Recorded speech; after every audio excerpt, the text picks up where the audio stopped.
Welcome to Rocks Talks. We call this the night or the afternoon edition. Oh my goodness, it's good to see you all. Today I'm going to give you an update. I'm clearly not where I usually am. No, I didn't decorate the room. I am across the country. So we're going to talk about that. Talk about travel these days, and little blessings in the midst of travel. And there's one other thing I wanted to tell you about, but it'll come when it comes. I've actually been up. Well, I've been up since yesterday morning, and I don't know what time it is now, but I left my house 17 hours ago. That much I can tell you.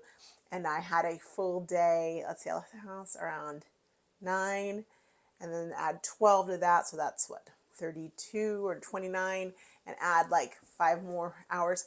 So I've been up for 30 some hours. So it's been a whirlwind, but I'm here with you, and this is a moment where I finally got time just to okay, we can hang. So it's good to see you all.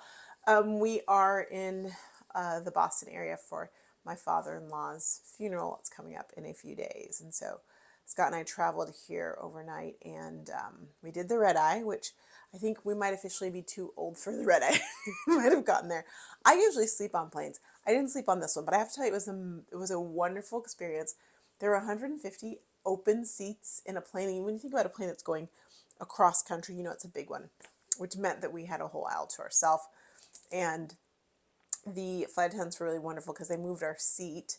And so they kind of gave us like an upgrade because they moved our seat. And they were very, very nice to us. But what was great was that we literally got to be around no one and just relax and sleep. I have to tell you that when it comes to flights and airlines, there are some that are better than the rest. And actually, was it last week or the week before, they came out with a listing of the best and worst airport or airlines, and I had to agree with what they said. JetBlue is like near the bottom, which they have proven that in my family. They kept some of my family members 2 days late coming home from our wedding, and it would be one thing if they got to stay in the Bahamas and have a great time, but they were like stuck in a airport and all the things. Anyway, they've had a lot of blunders, which is sad to me because I remember when JetBlue was like, when I was in law school, JetBlue was the jam, and I loved flying them because they had the munchies, which those munchy snacks that have like the Doritos, and they have I don't know, they have a couple different things mixed up, and it's just good. And they had DirecTV, but they've gone downhill. And the top dog was actually Delta, which Delta is our favorite. So I was like, yes, I agree with everyone. And all the placements I thought were pretty accurate. But the flight went well, thank goodness. We left early. I didn't know you could even do that these days. But we did. We left early and we got in early. And I have to tell you, it's always interesting to see just people who flies overnight and who's up early flying. When we landed, it was very much like there was all these people. We got like in at maybe 6 a.m. So it was a whole thing.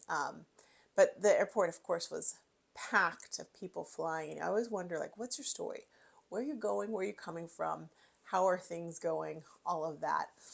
It's an interesting sitch. But when we were waiting for our flight in Phoenix, we were sitting at the one bar. Scott and I like to get there early, and we like to just kind of go to the bar and have a good time. And there was a gentleman who started talking, and his accent was a strong Boston accent. I won't even try because I can't do it right. He ended up sitting next to Scott. Turns out they are literally from like towns, opposing towns. So we had a great conversation with them. He's engaged, or with him, he's engaged.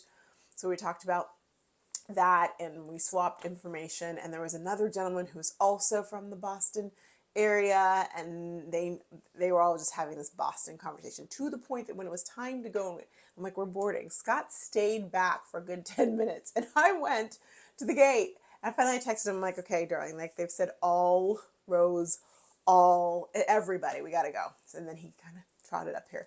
But I loved that for him because he was like, okay, that's a sign this is going to be like a really good trip. And I hope that that's true. But it was good for him to have that kind of fun moment, to just kind of forget and be carefree before we come to what's a sad moment. And I don't think there's ever a time in your life, whether you live to be 5,000 or you live to be 3, where it doesn't feel like it's too soon. Truly. And I think that's true. Even though we knew it was coming, it came faster than we thought.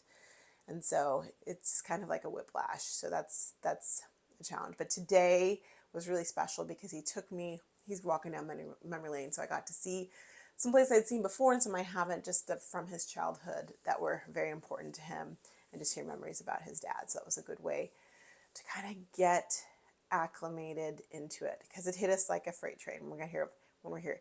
It became real, because every other time we've come knowing that we're going to see him, and that's just not the case this time. So there is that. Also, I just want to share. There was something else I wanted to tell you. Seriously, it's the brain that is like. I actually had to do a presentation today. I know, wild. Scheduled before all this, of course, and so I brought like my computer, did that one presentation, and at one point I'm like, because they're like, how are you doing? I'm like, I'm hanging in there, and like, oh, we hope you're doing better than that. So I kind of told them, I said, I'm okay, but just having to tend to some family stuff. But I'm telling you, I was just like, it was difficult. I remember what I was going to tell you. It came, all right, y'all. I did it last night. Since we're doing a late flight, I'm like, okay, I have just enough time. I want to get my newsletter done, and if I don't get it done this evening, it's not getting done till Sunday. I want to be Super Bowling on Sunday. I don't want to be thinking about that. And you don't want to be reading my email. So I sat down. I knew what I wanted to do in my head, and I just sat down and I wrote it. And then I wrote it like I hand scribbled. Then I actually went to my notes and scribbled some more. And then I actually wrote it into my email program, and I got it out. Woo, done is better than perfect. And what was really exciting is I was like, I'm not going to delay this till tomorrow morning like they would probably recommend that I do. I'm like, I am sending that sucker now. I got responses immediately. And so I want to let you all know, because I told you it's happening. That was the other thing. I'm like, I told you that it's happening. It's got to happen. So it has happened. And yay. I'm just super pumped about that. So please check it out. I give you kind of it's a mixture of things, including like the top things to watch, TV shows to watch in February, the ones that are hot. And I'd love to hear what you think about those, as well as some other things. And I might bring some of that on here in a way as well too. But right now the brain is just braining. Is today Thursday? I think today's Thursday. I don't even know. It's Thursday. So there's that. But two things I want to get done today: hanging out with y'all, and then also I'm gonna do a TikTok live after this. I'm just gonna be totally incoherent when I get to that. So if you miss it, I'm not sad. That's probably a good thing.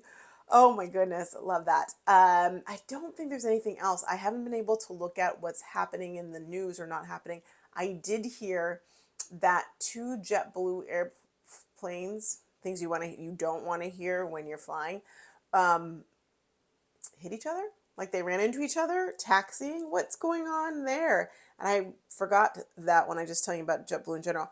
So at the same airport we landed in. I'm like, what? But I think everyone was okay. Other than that, I'm not sure. And I haven't had a chance to look at your comments. Again, the travel thing. I will take a look, because I appreciate each and every one of your comments.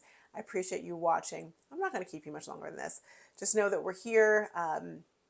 Saturday will be the funeral. So tomorrow is going to be a lot of going through things and just spending time with family and all that jazz. And I'm going to try and get some really good sleep tonight. That's the goal. Some really good sleep.